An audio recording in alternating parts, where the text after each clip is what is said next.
old to the new, still a B-boy. Too bold for the school, still a B-boy.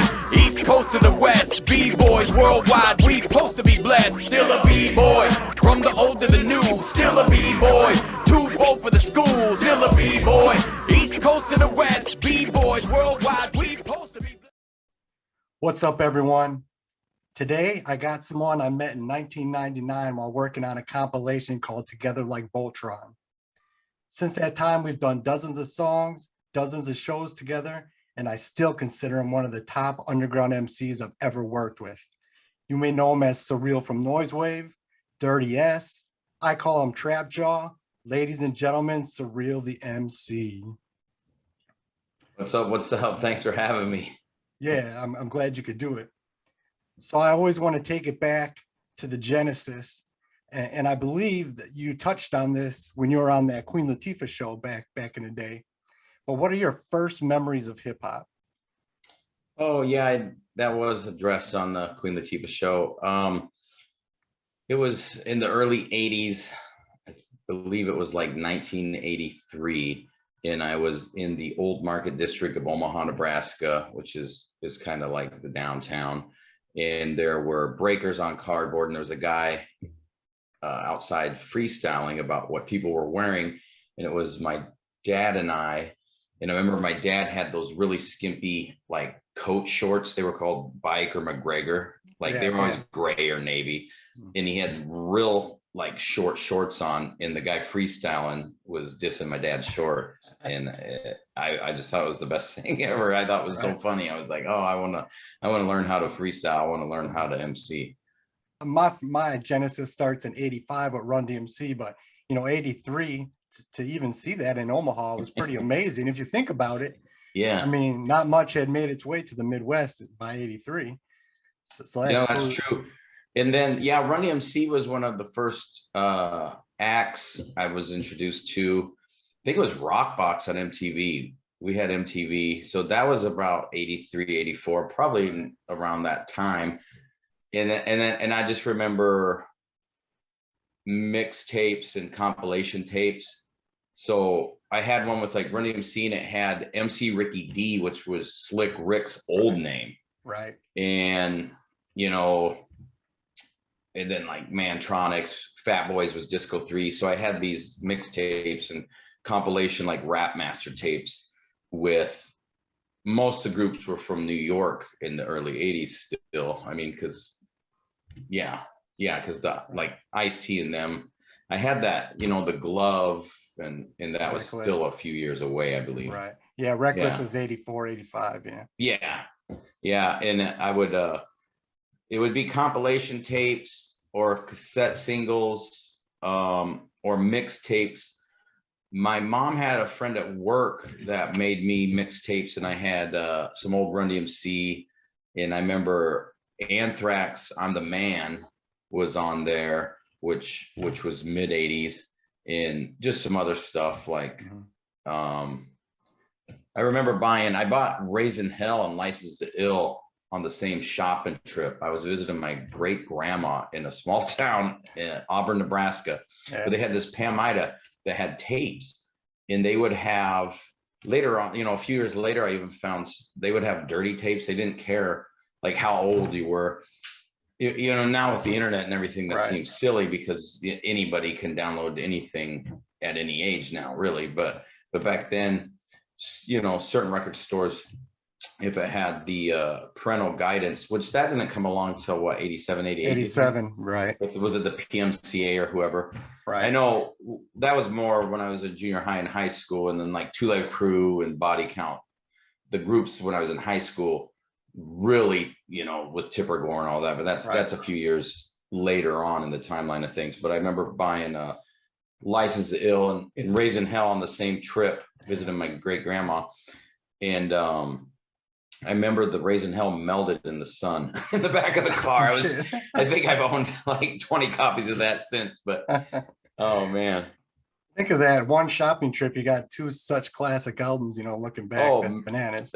Oh, seriously, and I play them back to back on this Radio Shack tape player, and just back to back on this trip to visit grandma. I'd have to like you know, both those albums cuss maybe a little bit, Right. like Yeah, not not much. that much, but I remember having certain songs that have to turn them down a little bit just so. Right. Yeah, talk about parental. I remember like you know, when I'm pre-teens or in Music Land, which turned into Sam Goody, was the big music store I went to. Mhm. You know, some of the you'd have to be 16 to get parental advisory, or I can remember having to take my dad in there to get me the new iced tea and shit like that, because they're real strict at the Music Land by our house. Yeah, we had music lands in disc jockeys. I mean, and then last week I was in Rhode Island and they still have FYEs out there. Is that how you say it? Yeah, FYE. They have them in Yeah. Florida yet too. Oh, no stuff. Yeah. Yeah, I don't remember those being in the Midwest. They might have had them in Kansas City, but Yeah, we didn't have I think the closest one was Chicago from Milwaukee. yeah, that makes sense. It's just, but it's a competitor to mall Right. CD shop basically. But those early experiences, it was just in small places. I grew up in Council Bluffs, Iowa, but it's right across the river from Omaha, Nebraska, and there'd be small pockets of hip hop around Omaha. In fact, there was a record and cassette store called Leola's that's no longer there, but it's like infamous with all the old school hip hop heads around Omaha, and we would go there and get mixtapes. Now this was, once I could actually drive, I would hang out there more. But so this was more like the era when I remember getting Sick With It records, like the Click and E40s, early Right. stuff, like earlier than Mailman stuff. Right. At this place in Omaha called Leola's. But any of the old heads around Omaha, if you say Leola's, just like Ranch Bowl, it's one of those places. Right. It was a record store, but it just had that history, and it would have people freestyling and selling their mixtapes, and just a lot of culture around there. That's dope that even, you know, I think the average person wouldn't think, and, you know, you're talking about Iowa, Omaha, that the hip hop scene would even be there at that point. So it's interesting to me to know that, you know, it was growing faster than the average person even thinks. I mean, Yeah, it was around in Wisconsin too, but, you know, I think if you're from California, you don't think of hip hop when you talk about Iowa or Wisconsin or whatever, right? no, that's a good point. In fact, I was thinking about this the other day because I have a friend from Omaha who lives in Colorado now, and she's a journalist for like Thrasher and Hip Hop DX and these other outlets, and she's starting a podcast with MC Search, and it reminded me. Remember Vibe magazine in the 90s? I think Snoop Dogg might have been on the first, and then Tretch from Naughty was on the second issue, or I might have that flip flop, but it was a 90s magazine back when like people would buy Rolling. It was a big magazine, like wide, meaning like Spin or Rolling Stone, but it was R&B and hip hop mostly. There was an interview in Vibe with Chubb Rock and MC Search from Third Base. Right. He tells the craziest stories. If you ever watch his interviews, yeah, no, he tells the illest stories. Bill one. Yeah, he does. But they were talking about, I think it was Search asking Chubb Rock if he gave an F about a kid in Iowa listening to his tapes, and I was like, wait a minute, I might be the only kid in Iowa listening to these guys' tapes, but it does exist. That's kind of the reason I was flown out to the Queen Latifah show too. That was in '99, but it aired in 2000, I believe. There was a movie called White Boys based on a white MC from Iowa who was not me, but they wanted to find a real white MC from Iowa, and they flew me out, and I was on there with Fat Joe and Slick Rick and the White Boys movie cast, and obviously Queen Latifah. She hosted the show. Wasn't Jamie Kennedy in that movie? I vaguely remember that movie. So. Right? Yeah, there was I have to go back and like look at the Wikipedia or something, because it's you know it's all well, Slick Rick was the musical guest too. So he performed. Dope. I gotta, you know, I was sitting right. That was really cool. That's the shit. Yeah, I'd have been marking out. Yeah, but it was. There's been times, you know, where I realized like it was just, whether it was Iowa or Nebraska or Wisconsin or Kansas or Missouri, maybe a little bit, but there's just pockets in the Midwest of like, you know, like even like the sound bombing era with like Mos Def and Company Flow and them, where that wasn't that big in the Midwest. Only like obviously Detroit it was, Right. and Chicago was. I mean, some of the people came out of those two cities that were involved in those scenes, but in other parts of the Midwest, those weren't, you know, people were doing hip hop, but they were doing other things. You know, being in the Midwest too, we're, you know, being in Iowa's like equal distance almost from New York and LA, and Houston's south, Detroit's north. We're like, you know, Nebraska and Iowa are dead center from all of these. So we kind of borrow from all of them, and we definitely respect all of them. Like you could have a kid listening to like, you know, like Outcast, and then the next thing you know, it's like Digging in the Crates or something. Like Right. it's just, you know how it is. It's Yeah, like yeah, that it's the same. up north too. Right. What also kind of reminded me of me is when you were saying that Chubb Rock interview, how you were thinking I might be the only guy. I can remember, you know, 87, 88, bringing, you know, like rhyme pays to school, and I felt like my mission was to, you know, spread the gospel of Ice-T to my fellow students, you know, like That's dope. you need to be up on this, you know, I'm dubbing tapes for kids. So my favorites other than Beastie Boys, Run DMC, LL Cool J, Slick Rick, like the Def Jam Profile records and stuff. The was Public Enemy, which is obviously Def Jam too, I guess, but and then later on Cypress Hill, but in lots of groups. But what I'm getting at is I went through this phase where I was like super into like Public Enemy and X Clan and then Cam and like the really political stuff. And I remember this kid, I had some Ice-T stuff, but I wasn't like all the way. This would have been when Power, I think, was the album. But I remember he was like, well, if you like Public Enemy, you're gonna like Ice-T. I was like, well, I like Ice-T, but and then in 92, fast forward to 92, my first concert I ever went to, minus like without parents, right, where it was just my friend from high school and I, was Ice-T at the Ranch Bowl, which was a notorious, well-known club in Omaha. So 1992, yeah, Ice-T. I think Beach Boys was my first concert, but that was with one of my parents or youth group or somebody. But my first no parents concert was Ice-T, and then after that, like I kind of got that fever, the Ice-T fever. So, and then this is around the same time, yeah, Body Count had just dropped, and so like, yeah, I guess what I'm getting at is I was a little late to the Ice-T thing. So if no one's perfect. Yeah, there, well said, well said. I'm mad jealous that you got to see the OG tour. I'd have loved to see him when he was still in his prime, but to see him when he was still putting out those big records, I mean, that'd have been awesome. I always remember loving Body Count, and I always remember loving pretty much most of Ice-T's discography, but that song Ricochet, I put that on the other day, that still bumps from the Ricochet soundtrack. Yeah. And it was, I had the 12-inch, and then I think we've talked about this before or something, but probably, but I had the greatest hits, the evidence files or whatever it's called. Right. Well, he has another one that's just a straight up greatest hit. Right. And Ricochet's on there, and I was bumping it the other day. It's like, oh yeah, this song still holds up. Oh yeah. Yeah, that beat's it's ridiculous. I still think the whole, you know, I'm biased, but that OG album I think holds up so well. It's been 30 years. That album is just no skips. To me, it's perfect. Yeah, it's Home Invasion's pretty good. Home Invasion's. I mean, I like them all, man. It's tough to pick. Yeah, OG will always be my number one, but yeah, Home Invasion's dope. The Tower on OG's, man, that one gives you goosebumps. But do you remember when you first started writing rhymes? Do you remember the first rhyme you wrote? Oh, they were really terrible, terrible. But yeah, I would.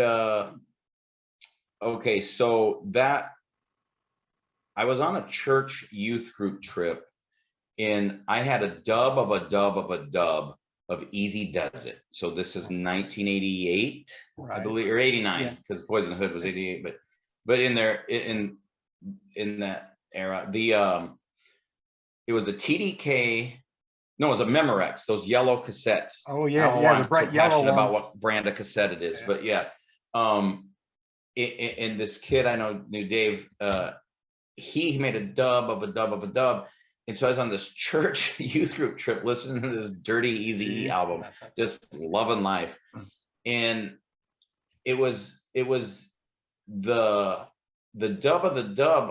I had this boombox with the dual cassette where you could like high speed dub it, and it sounded like when you made pause mixes and stuff, it sounded like the Chipmunks, you know what I'm talking about.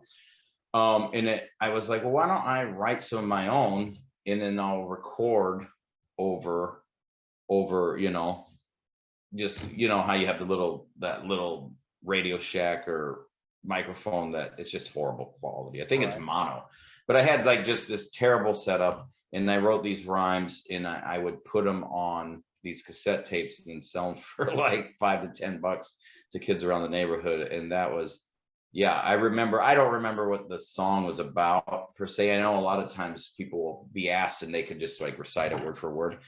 I think I forced myself to forget it because it was so terrible, but I do remember writing, and I do remember recording my first raps. What I used to do when I was first starting, like I started recording like in 90, just on my, you know, in my room. But I used to always take the end of, you know, Too Short worked the best because you let that beat ride for like 2 minutes. Yeah, there's the space to do it. Yeah. Right. You could just sample 30 seconds, rewind, sample 30 Yeah, like until In you the Trunk goes like 2 minutes. Right. Dun, Yeah. dun, dun, dun. You're just making tape beats like that. Yeah, that's a good idea. Yeah. Kids nowadays have no idea, you know, what that was like. They can just go on YouTube and suppose download not. beats, right? Well, we would go to like we were talking about the mall tape shops. The cassette singles section would have the maxi singles too. Right. Like Always there had was a side A instrumentals. and side B, obviously on cassettes, but the maxi singles would usually have the acapellas and for sure have the instrumentals on the B side. So sometimes I'd be more hip to cop the singles than the whole album, because you know, and then because I would have instrumentals that are even still to this day hard to find, even on like YouTube or Discogs. Like the other day I had this remix of a Black Sheep song, and I had this remix of a Ice Cube's The Lynch Mob. I think it was Freedom Was an AK, but they had these there's a remixes. remix for it. Yeah, Wow. and there's these remix instrumentals that were only on cassette tape, and they're just really hard to track down. So when did you come up with the name Surreal? That would have been around 92. I was in high school. We were studying surrealism in art, like Salvador Dali. Right. And in surreal, this is when I was doing a lot of freestyling. Like I would skateboard to different neighborhoods and then battle MCs, not necessarily winning the battles, but I was freestyling and battling.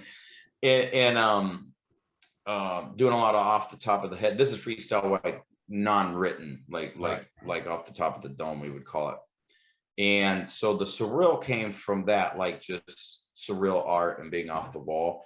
And originally it was surreal aleatoric. In aleatoric, and I might be saying it wrong because this is years ago, was Latin for freestyle, basically, like made up stuff, like off the top of the head. But surreal aleatoric was essay, and around the same time 311, who's from Omaha, was getting big, and their rapper's name is Essay, so I dropped the aleatoric, which is kind of a stupid long word anyway, so probably a good thing I dropped that. Yeah, no one will just kept pronounce the it surreal. right. Not too many people have asked me that. I haven't had to think about that for a while, but that's where surreal came from surreal art. So what year did the beginnings of Noizewave start forming to the point where you started working on that first album? 96. I was in college at Iowa State University, and I decided that I wanted to do more music. I DJ'd a college radio show in Ames, Iowa, and this was in the way I think we're past the statute of limitations, but I got some pretty good. I got the Goats and Dell, Mr. Dabalina. I got some pretty like sought after wax that was just sitting on the shelf at this radio station collecting dust. But that wasn't the question. but I wanted to do more music. In my show was stupid early, like 4 a.m. or something. But I came up with the name Noizewave. It's from the Transformer Soundwave, who was the boombox. And then in 96, we had, before I went to college, we had a punk band called Rugrats, which was radicals underground rebelling against the system. And Squid, the guitar player, and Wiggy, the bass player, and then my brother AP, who was more kind of like a roadie back then. Just some of the punk band. It was almost more like a downset early Rage Against the Machine kind of rock rap punk. It was kind of just a sloppy mess. But the point is, 96, I came back home from college and decided to do Noizewave with the intention of, we wanted to be original, but we wanted to kind of borrow ideas from Two Live Crew, Gigi Allen, like that rawness, and the Alcoholics, and like early 80s Def Jam sound, and kind of blend it all together. So we wanted to be kind of like raw and be able to say whatever we wanted, but have a party vibe. Right. And 97 is when we first put out our first cassette tape, Disc Makers. In the 98, that was a Red Tape Bet. The 98 was our second cassette tape, homegrown hip hop with the Chia Pet, with the weed. Right. And that was one of the reasons why I reached out to you, I believe, is because was it a black and red tape? I noticed you use Disc Makers. Yep. And I think that was one of the reasons why I kind of connected or had the idea to reach out to you, I think. Right. 99 is when the first full-length CD came out. That was Infernal Racket. Right. And that would be the era I heard you. Yeah. And that was Infernal Racket comes from, I think it was Homer Simpson yelling at Lisa, cut out that Infernal Racket, because didn't Lisa play like saxophone? Right. And then, but it actually has a Garbage Pail Kid on the front. I got it back there. Oh, nice. I see a 420. I don't have a copy of that. That's funny. But yeah, because 99 was Infernal Racket, 2000 was Community Standards, and then Lunchbox Benny, 420. I mean, every year we put out at least one release. That was kind of our thing. So now we're in 1999, and this is when I first met you. And I was working on a compilation called Together Like Voltron.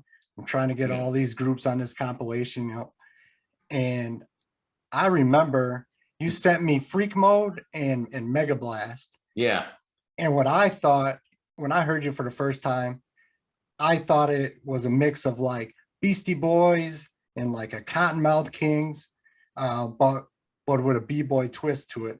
And I can remember just loving it. And I can remember Slang and I had just started working on the first Rearrange album and calling him up and saying, you got to listen to this. You got to listen to this. So I was really hyping you up back then, because I loved Freak Mode. I still love Freak Mode. Freak Mode's got that. It just reminds me of old school Beastie Boys, It's even got, the sample drop. And yeah, and in the beats, we would dig through the crates. There was 3 or 4 used vinyl shops, and one of them still around. Well, 2 of them, but one of them, the original location, still around, but Canesville and Council Bluffs. But the beats were sampled like with we had an SP for later on, but then we kind of would use different programs and different drum machines and keyboards. But so we would use, we blended live instruments with samples, with keyboards, with turntablism.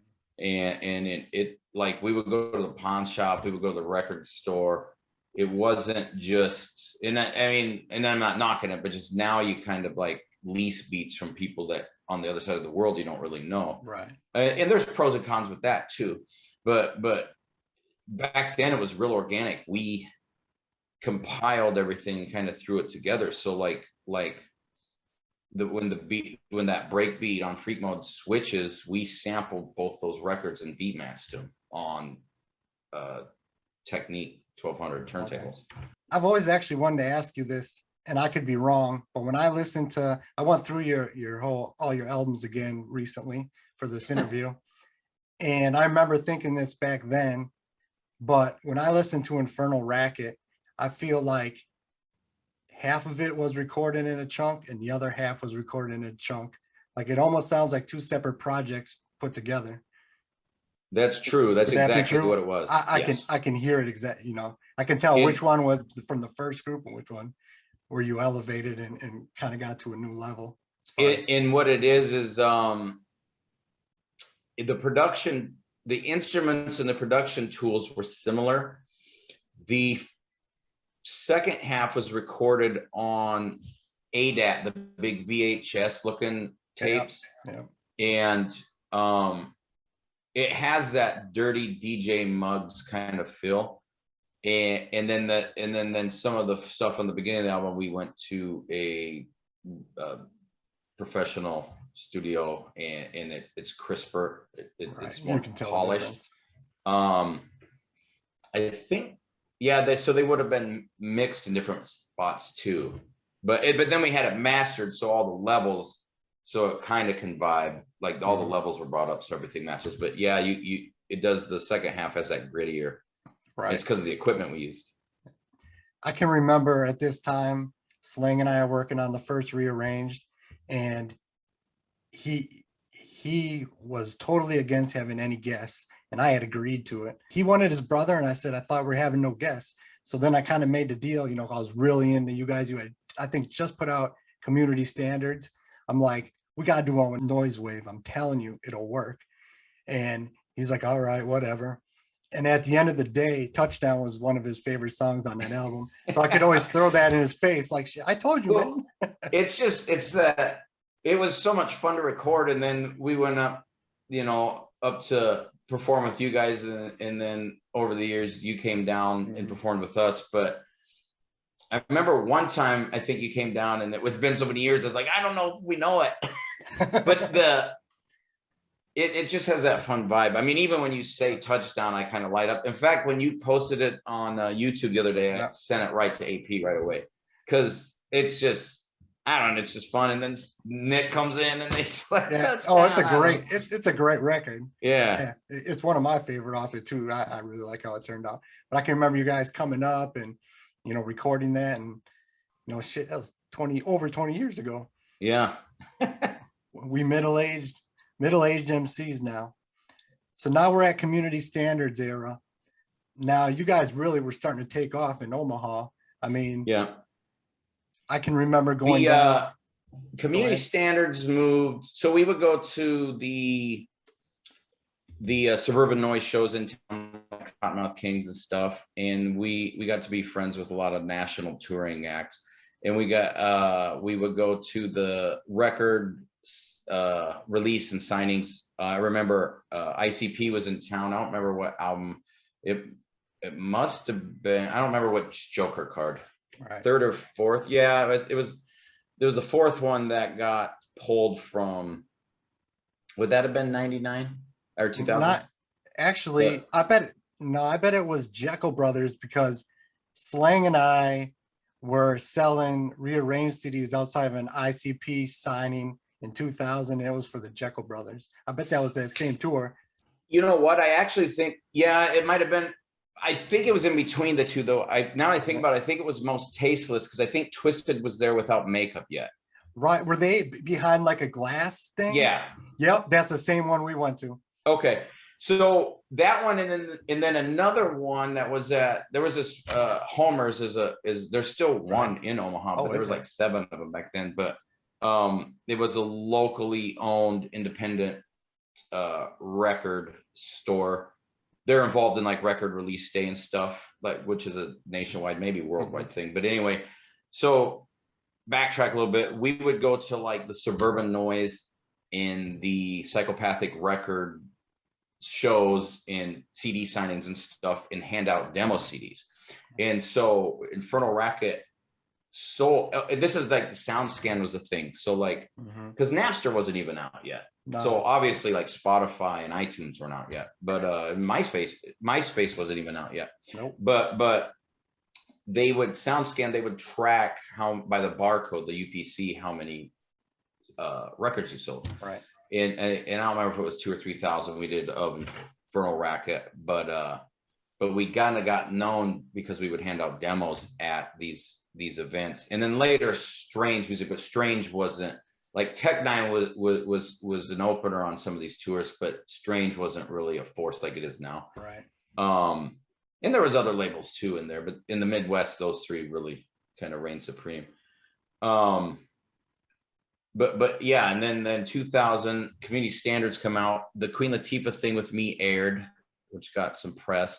And there was a local video show, like community video show that would air our videos, because we actually had like fairly decent budget videos at an early age with the Ghostbusters stuff. Right. You put out that homegrown video and you had a bunch of videos on there. Yeah. So the video station and just promoting, we would just go everywhere. We would go to movie theaters and hand out, because you couldn't, it was too expensive back then. We had pagers, but you couldn't text the show flyer to your friends. There was no Facebook, so there was no Facebook invite. So we would physically take handbills that we printed at Kinko's and put them in the windshield wipers of the cars at the movie theaters, at the concerts. We got to be really good friends with the local scene. And then we had a controversial record. Say hi to Jimmy. Yeah, you got me. I was going to bring that up next. Okay.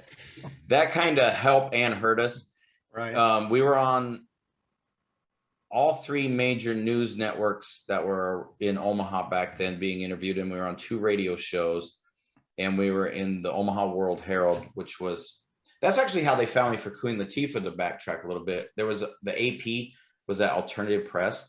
Because before everybody Googled everything, they would have this, there was a network of newspaper publishers, and they would kind of share news through that. And that's kind of how they found me, because that was my first time to New York too. And I'm kind of jumping around on the timeline, but the newspaper played a big role in like the weekly art newspapers in all the big cities. Like we would buy ads in the Omaha one, I think Sioux City, Des Moines, Iowa, and just surrounding areas. So, and then we started touring regionally. Like we went up, Milwaukee, and we did Sioux Falls and some of the towns in Kansas, and then that touring. Then, so by the time the second and third CDs came out, we would just off the bat order like 2,000 or 3,000 copies. So for those who don't know, let's say hi to Jimmy controversy. So you want to kind of explain it? I know the general gist of it. It was Jimmy was a police officer from Omaha who was killed. He was in the line of duty? He was shot in the line of duty. Right. And one of the members of Noizewave had been pulled over recently and kind of harassed by a cop. So we were just kind of feeling kind of sparky. I don't know if that's the right word to use, but so where that first album, Infernal Racket, was more party vibes and some lowrider songs and smoking herb and stuff. The second one was we were just kind of had this violent, mad overtone, and we copied the Master P Pen and Pixel covers, and I got a lot of flack for that. I was like, well, I thought it was funny, but with the the exaggerated money and stuff, but and guns, but yeah, it got us a lot of press, but that record actually was one of our least selling records in that's not really why this is when we were really young too, so we weren't like sitting in meetings being like, how are we going to sell this record, or what's the single? It really wasn't like, you're just winging it. Let's just go we had band practice religiously 3 times a week too. Wow, that's good. I remember Monday night, Wednesday night, and then all day Saturday. So our live shows, we would have turn on all the amps, the microphones and the turntables and the instruments and everything, and we perform like the garage door was the audience, so we would all face the same way, like 3 times a week, like boom, boom, boom. We were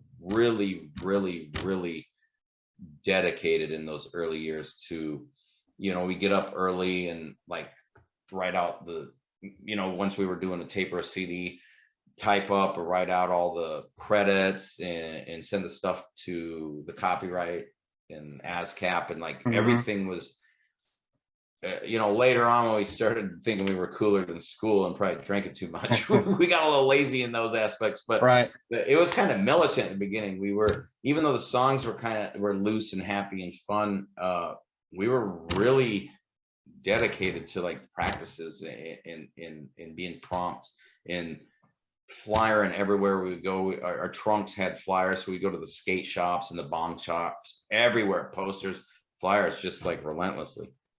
Yeah, you put in the work. A lot of people don't want to do that.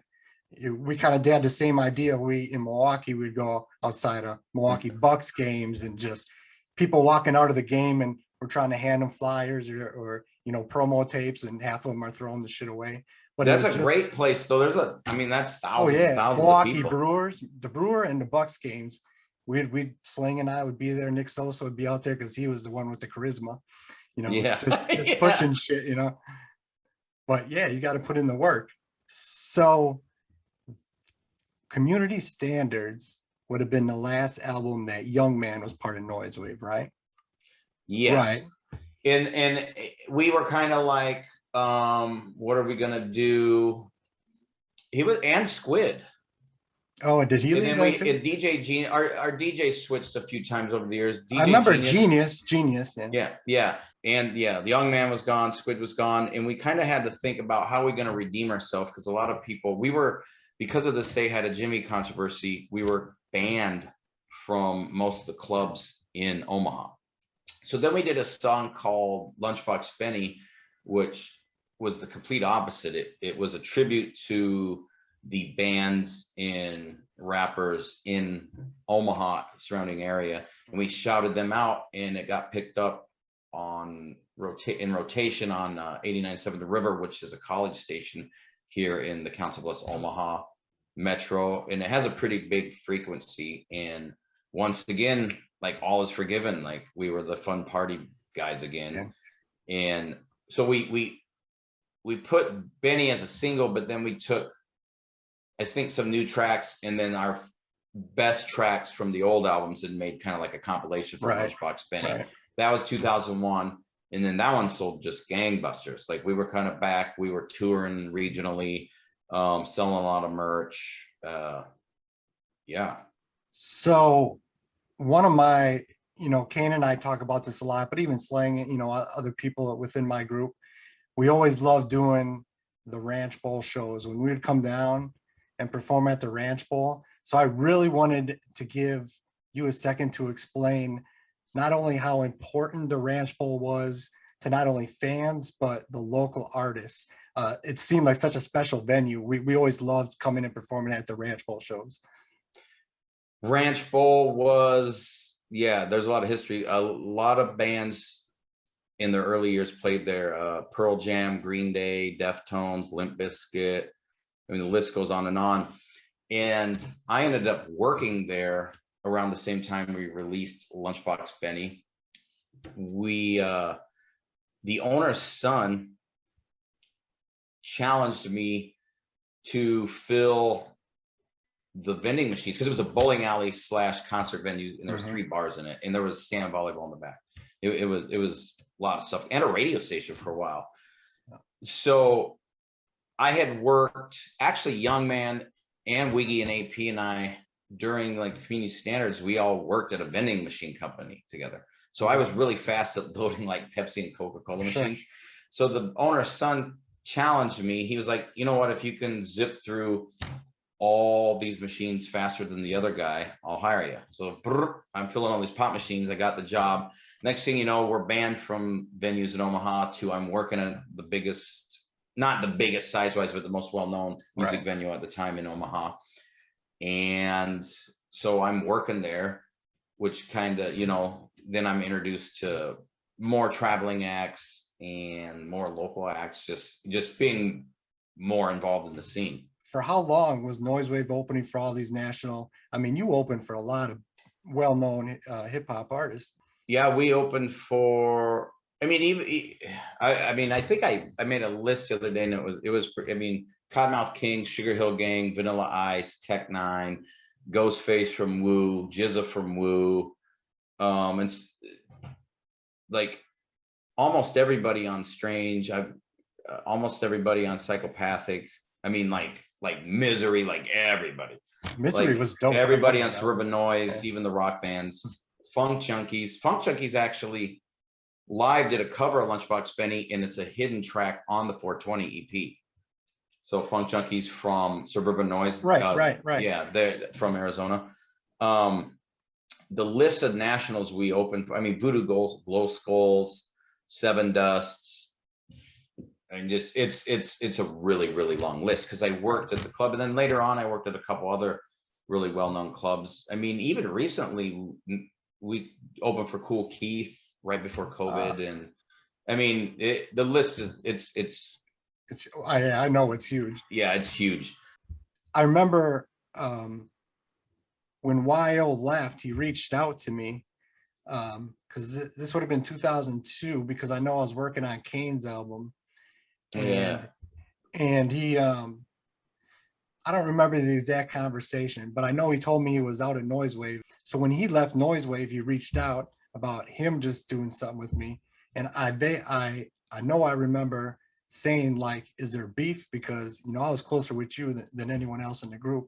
And you said, no, it's fine, go ahead. And YO did some stuff, but then he kind of just, and 3D was the other guy he brought out. Yeah, Dave, 3D. Yeah, was that and then they went and did a band called Rut with Aaron Gum, who was our movie director. I do remember Rut. And Rut was more like rock rap, like in the Limp Bizkit vein. Right. Yep. And Squid was a guitar player. So because the original Noizewave lineup was Squid, AP, who's my brother, right, and myself, and then Wiggy joined, and then Young Man, and then DJ Genius, and then Young Man left, and Genius just got so busy with his studio, and and then Squid went and joined Rut, but Wiggy played bass on Lunchbox Benny. Wiggy was still in the group. We just didn't have the full band. It was more of a hip hop trio by then.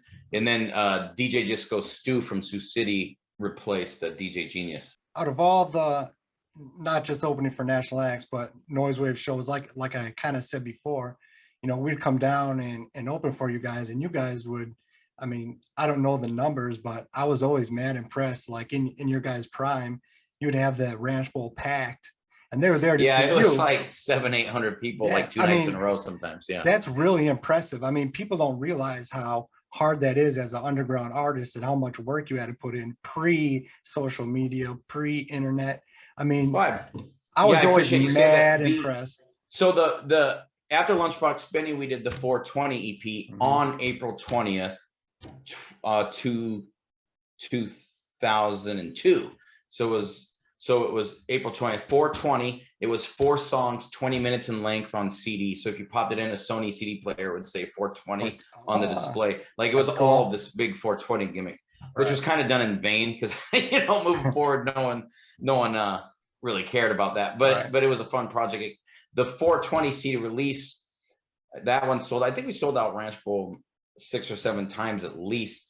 And the funny thing is, Noizewave had that run, and then I had that run later on with Buck Bowen, like in the Sokol Underground days. And then I had that run with MO Chaos, who was Jimmy Hooligan later, and we opened up for Hollywood and Dead in front of like 7,000-8,000 people. So even though like when Noizewave kind of had ran its course, there was other music projects that still kept myself and AP involved. And Disco Stu still, he DJs in Des Moines. He moved to Des Moines.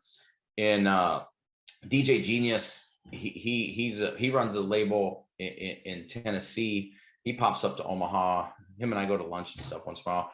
Like about half of us are still doing music, and the other half kind of went on and did other things, but it's all good. Out of all the hundreds of shows you probably did, do you have any 1 or 2 favorite show memories? Oh man, yeah, a lot of them. So when we opened for Sugar Hill Gang in Lincoln, that was in it was freshman orientation for University of Nebraska in Lincoln, the Huskers. Right. And there was in the area of like 10,000 people there. And it was the first time I had performed in front of that many people. And I met Sugar Hill Gang, but I met Melly Mel, and he signed my DAT tape. The DJ, we would run our instrumentals because Serato wasn't out yet. So we would have Technique 12s to scratch, but we'd run our beat off a DAT tape. Right. And Melly Mel signed my DAT tape. That's dope. That's cool. That's man. one of my favorite. That's cool. All time. There's been a lot. I mean, I Right. met Nelly at Ranch Bowl at an after party. I mean, there's just Right. there's so many. It's kind of hard to narrow it down. It's just crazy. And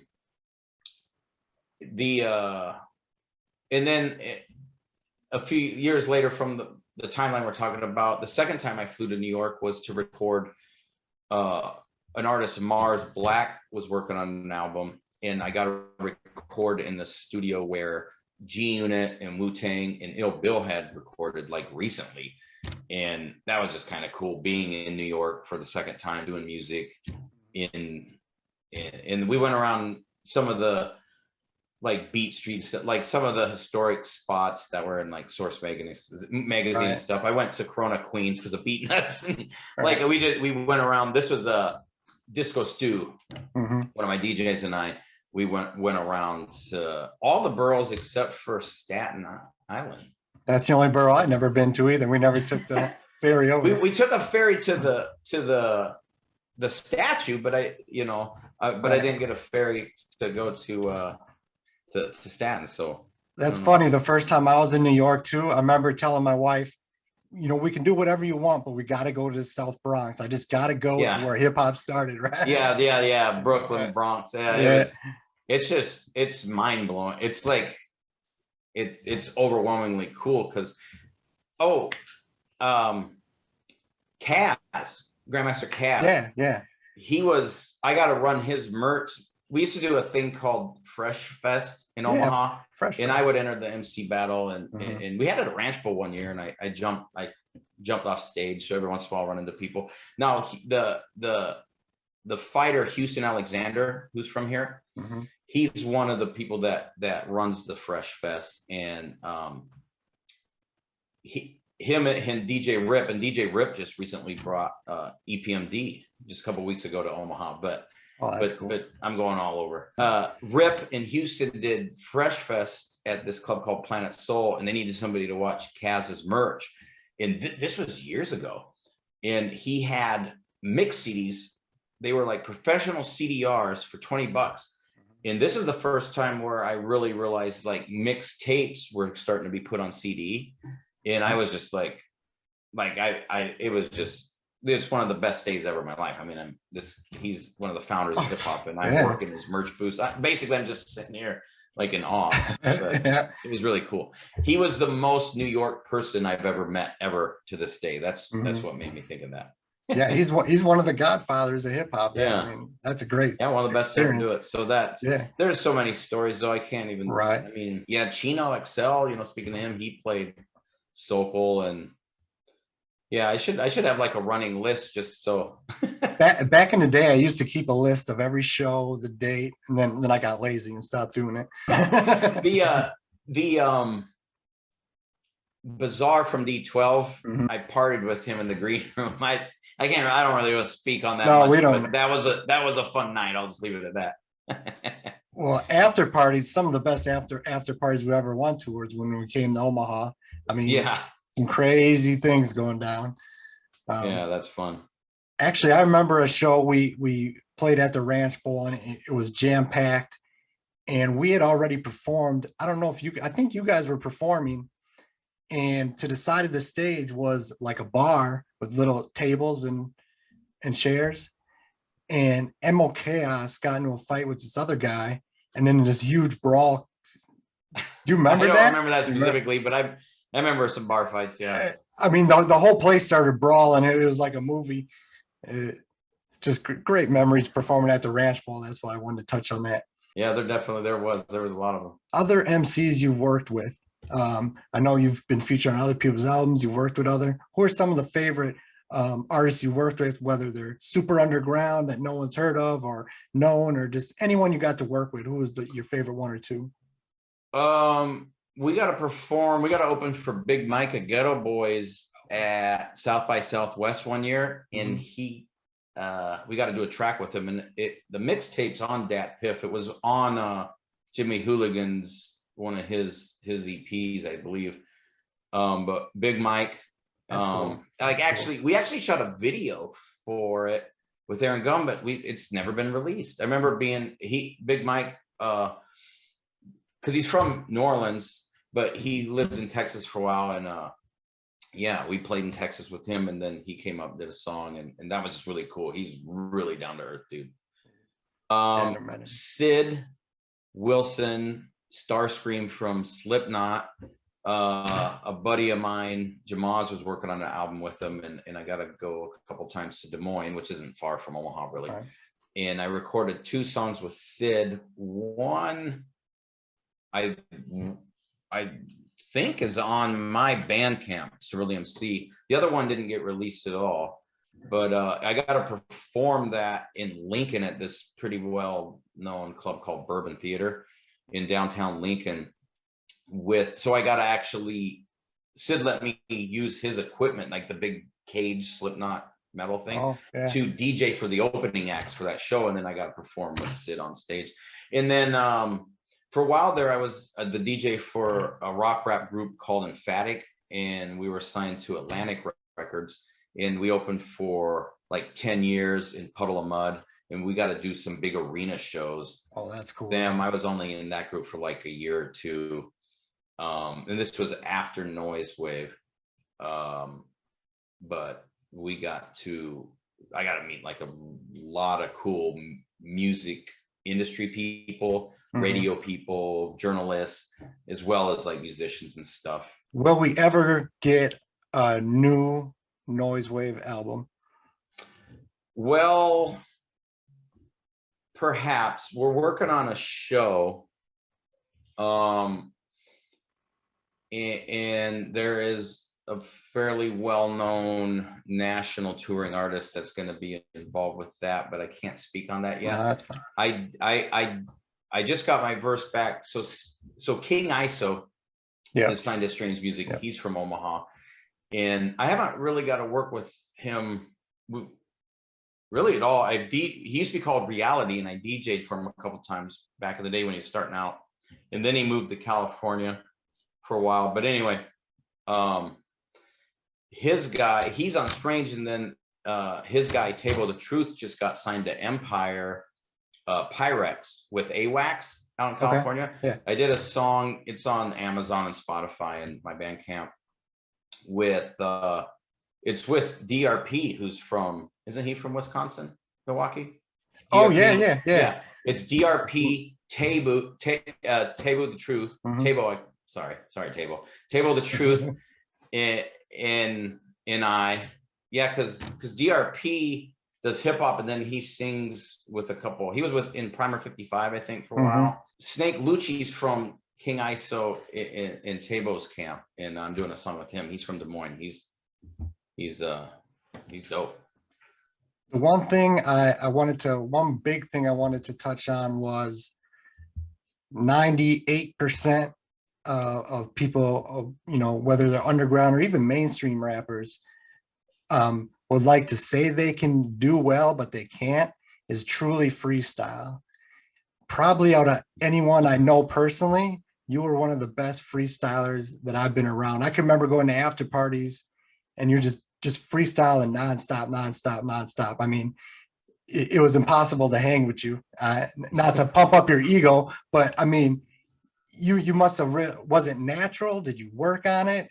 Did it just come? I just had done it for so long. Like even when I was talking about those Posmic tape days back in the 80s, I would freestyle. I would actually use the microphone or my mom's vacuum as a pretend microphone, and pretend I had these thick glasses when I was little.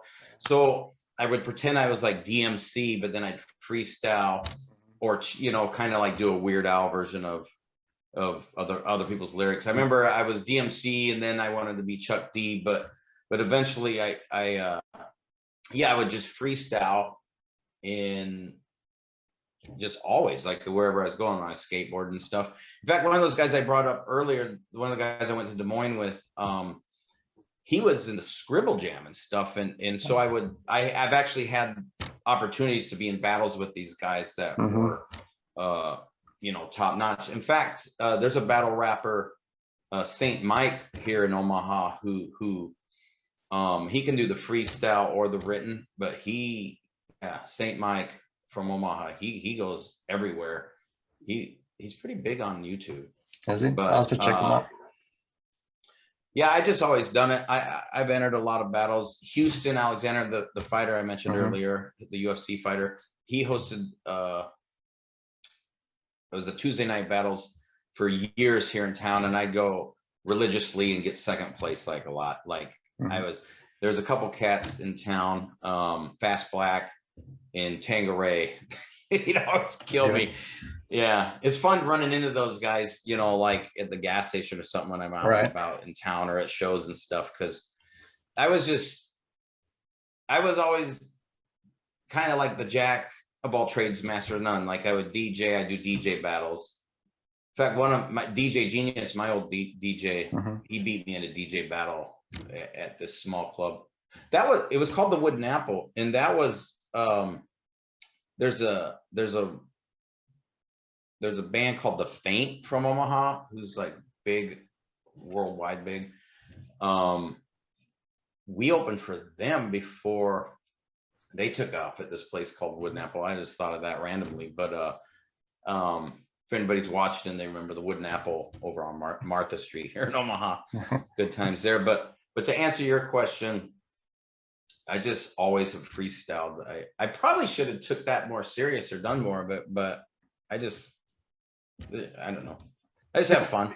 The average person doesn't realize how hard it is. I mean, you know, Slang and I would always, we would freestyle, but, you know, I'd get to a certain point and then I started sounding like Dr. Seuss because you're running out of good shit to say, you know. I'm a written MC. It's just, I'm wired, you know, everyone's wired a little different, but I didn't know if it just came natural or. Yeah, no, it's like working on it. And knock 'em loose, talking about Dr. Seuss. Yeah, just, you rhyme so much that you can just grab words that rhyme. Right. The real trick is to think a line ahead while you're, so you don't if stumble. you can get to where you can be saying stuff and thinking about the next thing, that's kind of how, you really, you know, that's how you get the crowd really going.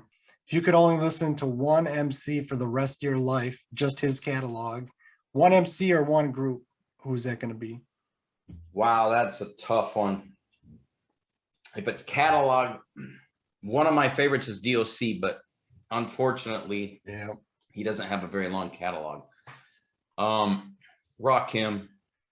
I just, you know, it's tough because Tupac's first albums, I was listening to him earlier in the week, and I know his third and fourth albums, his double albums, are what people kind of go to.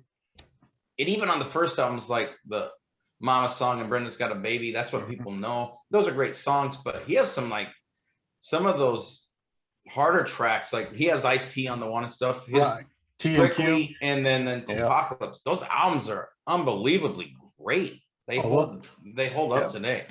Those are my favorite Pac albums. I think Rakim holds my attention the most. Like I can listen to the songs over and over and not get tired of them. You know what though? Cube. If we're going catalog, I'm going Cube. You know, you mentioned DOC. I've always said that, you know, if he wouldn't have lost his voice in that car accident, I think he would have went down as one of the top MCs, because man, he was amazing. It's a shame we never got more than one album out of him. I saw something. I think Eminem and Dre are working with his daughter, because DOC, Tracy and Erykah Badu have a daughter, and I believe she's getting into the music business. I didn't see that. I don't remember her name, but I wish them well, and I need to look for it. In that same vein, you can only listen to 5 albums. You're on a desert island. You can only bring 5 albums with you. What are you bringing? Cypress Hill, self-titled. Nations a Million, PE. Death Certificate, Ice Cube. Paul's Boutique, Beasties. And I'm gonna throw you for a loop now, because probably if the next one might be Appetite for Destruction, Guns N' Roses. Yeah. But if we're sticking with hip hop, it would probably be Tribe's second album, Low End Theory. Bugging Out and all those. Oh yeah, Low End Theory is by far the Yeah, best Low album. End, yeah. Right. All right. One last thing. I have this rapid fire thing. I'm going to name an MC, and you got to tell me the first thing that comes to your mind, no matter what it is. Okay. All right. Eric Sermon. Green Eye Bandit. Biz Markie. Just a Friend, or that song you did with Beasties that was Coming Home, Ted Nugent. Yeah. Crazy. The next one I have down is the DOC. Oh, no one can do it better. Leaders of the New School. Busta Rhymes verse on the Tribe album. Oh yeah. Like a Dungeon Dragon. MO Chaos. Oh, MO Chaos, Tube Socks. Ice-T. A lot of things, because we heard it was fresh in my mind. Probably Ziploc, LA, home of the body bag. Mia X. Mia X, she is the New Orleans queen. Young MC. I don't know. I that one stumped me, I guess. I mean, I know who he is, but I was trying to think he had the same producers as Beasties on Paul's Boutique. Was it Matt Dyke and those guys? The Dust Brothers. I didn't on his what was his Bust a Move was the big. Funky Cole Medina was a Tone No, Loc. that's Tone Yeah, Loc. Bust a Move. Bust a Move. Man, I'm slipping on that one. I need to to freshen up on some Young MC. He also had a single Principal's Office. You remember that one? Off to the Principal's Office I go. Yeah. Slangston Hughes. Oh man, the king of up north. That's the Willie D. Oh, Controversy. Play with Your Mama. Willie D's like my favorite.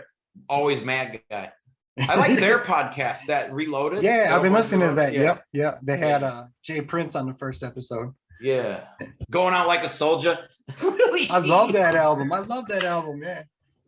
Even his Play with Your Mama album is always overlooked, but I even think that's a really good album. Well, here's digging in the crates. Remember that rapper Show? Show, he was on the Play with Your Mama. Yeah, he was dope. He had an album. Yeah, what was the name of that album? I can picture the cover. I can't think of it, and I don't think he was from Texas. I think he was from Mississippi, maybe. I'm gonna have to research that, but it's Show featuring Willie D. Yeah, I can picture the cover. They're both standing on the cover, and there's like a brown building behind them. I can't think of the. All right. Anyway, yeah, they were on. It was on Ichabod, which was like a smaller label. MC Breed was on that label. Yeah. That was kind of like rap records with the WR. Remember them? That's exactly. Rap, yep. Yeah. Cam. Oh, Peace Treaty. Dope song. Big Daddy Kane. The Madonna book, but he was in the Madonna book. I never even seen that book, but I know I just was reading an article the other day. But I mean, R-A-W. I mean, Big Daddy Kane's one of my favorites too. So it makes me think of a lot of things. Shock G. Like I Get Around. I Get Around. Yeah. Yeah. You know that this is an EP release. Yeah. I actually bought that at the tape store. I was thinking about that earlier. So Digital Underground's another. I mean, a lot of these groups and MCs we're talking about. I feel like you should RIP and in say a tribute, but this year's been really rough. Right. I mean, even in the last few years with your camp, Yeah, it's crazy to see our core nucleus, Teju, Jesse, which you knew Jesse. That was a tough one. Yeah, it's crazy. It's the bad thing about. I was talking with Kane about it. It's the bad thing about getting old is you watch everyone around you die. Yeah. Kind of the survivors. A couple more. Kumo D. Wild Wild West. Roxanne Shante. Oh, the battle. The real Roxanne battle. What, UTFO? Yeah. Cottonmouth Kings. Pump, bump, bump, bump. The sound of the music when it's in your trunk. Yeah. And Warren G. Oh, Regulators. Yeah. I can't believe I messed up Young MC. Yeah. Damn. Even casual hip hop fans know Bust a Move. Casual hieroglyphics. No, you caught it. You caught it. I caught it. Yeah. Well, I appreciate you doing this. Maybe I'll have you up part 2 one day. Yeah. In 6 weeks, I got your brother. So I got him on the books. So nice. Omaha is being repped. I appreciate you. Have a good night. Thanks. You too. See you, man. Later. Peace. Mixtape marauder, mental masturbation, motherfucking making, maximum maintaining, more magnificent, mostly marvelous, maybe miraculous, my metamorphosis, mystic magician, microphone molester, manufacture moods, mutated mister, moving mountains, money management, mercy minimum, maneuver manuscript, energy efficient, evilness ejected, erase enemies, expert effective, establish education, evaluate embrace, everything earthly, explore, in case that's an eminent need, that's me, that's surreal, dirty S is the name, it's a game, and you will lose against skills, I possess like a chill, with the devil in hell, my intelligence kills, yo, this voice is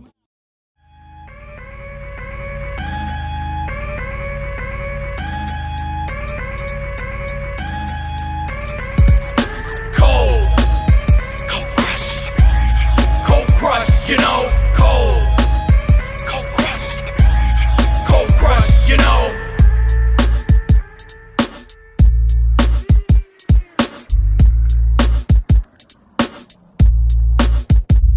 Whatever clever type people wanna wonder whatever, they never been better, whether or not they feel light as a feather. They keep fighting forever and right inside of my letters. I keep trying to get a response, might, but I bet I won't. Oh, no negative, I can't let that go no more. Slow, those flows, they sick, they sore. I've been ignored way too long for me to give up this year, all blow. Cold crush, you know, cold crush, you know. I keep sentenced to winning, giving thanks for forgiving, from beginning to ending, listening this to finish. Some begotten, not forgotten, evil rotten till I got him. Salvation is waiting, as long as you call him son of God, Prince of Peace. Listen please, this at least will get you up out of your seat, off your feet, feel me. I'd still be falling to seat, Phil. Indeed I was evil, soul needed a refill. People, let's rebuild life, why wait when time takes 10, procrastinating. Those last may win, those first may lose, but first pay dues from birthday suits. The word you choose, grow amateur, you're amateur, God's family's pure. I'm standing sure, this land will lure your